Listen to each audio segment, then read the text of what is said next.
Hi friends, ഇന്ന് നമ്മൾ ഈ വീഡിയോയിൽ നോക്കാൻ പോകുന്നത് എങ്ങനെയാണ് ശ്രീനാരായണ ഗുരു ഓപ്പൺ യൂണിവേഴ്സിറ്റിയുടെ എക്സാം സെൻറ്റർ എവിടെയാണെന്നുള്ളത് അറിയാൻ വേണ്ടിയിട്ടാണ്. ഞാൻ ഓൾറെഡി എക്സാം രജിസ്റ്റർ ചെയ്തിട്ടുണ്ടായിരുന്നു. അപ്പോൾ ഏതെങ്കിലും ഒരു ബ്രൗസർ ഓപ്പൺ ചെയ്തിട്ട് നമ്മൾ Sreenarayana open university student login എന്ന് എൻ്റർ ചെയ്യാം. ഈ ഒരു വെബ്സൈറ്റിലോട്ടായിരിക്കും എൻ്റർ ആയി വരുന്നത്. ഇതിൻ്റെ ഡയറക്റ്റ് ലിങ്ക് ഞാൻ വീഡിയോയുടെ ഡിസ്ക്രിപ്ഷനിൽ കൊടുക്കുന്നുണ്ട്.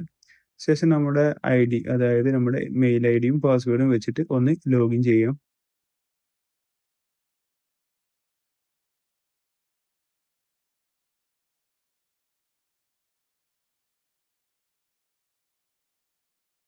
ഓക്കെ, ഇപ്പം നമ്മുടെ ഞാൻ എൻ്റെ പോർട്ടലിൽ ലോഗിൻ ചെയ്തിട്ടുണ്ട്. നേരെ താഴോട്ട് സ്ക്രോൾ ചെയ്ത് വന്നു കഴിഞ്ഞാൽ ഇവിടെ നമ്മുടെ സെമസ്റ്റർ കാണിക്കും. എൻ്റെ ഫസ്റ്റ് സെമസ്റ്ററാണ്. ആ സെമസ്റ്റർ ഒന്ന് സെലക്ട് ചെയ്യാം.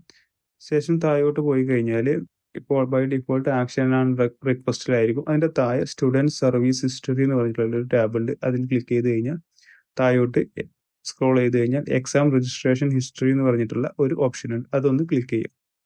ഇവിടെ നമുക്ക് കാണാൻ പറ്റും നമ്മുടെ എക്സാമിൻ്റെ ഡീറ്റെയിൽസ്. അതൊന്ന് ലെഫ്റ്റ് സൈഡിലോട്ട് ഒന്ന് ഇതേപോലെ ഒന്ന് സ്വൈപ്പ് ചെയ്ത് കഴിഞ്ഞാൽ നമുക്കിവിടെ വ്യൂ എന്നുള്ള ഒരു ഓപ്ഷൻ ഉണ്ട്. ആ വ്യൂ എന്നുള്ളതിൽ ക്ലിക്ക് ചെയ്യാം. യെസ്, ഇപ്പോൾ ഇവിടെ കാണാൻ പറ്റും നമ്മുടെ ഏതാണ് നമുക്ക് എക്സാം സെൻറ്റർ എന്നുള്ളത് ഇവിടെ കാണാൻ പറ്റും. എനിക്ക് മലപ്പുറം കോളേജാണ് കാണിക്കുന്നത്.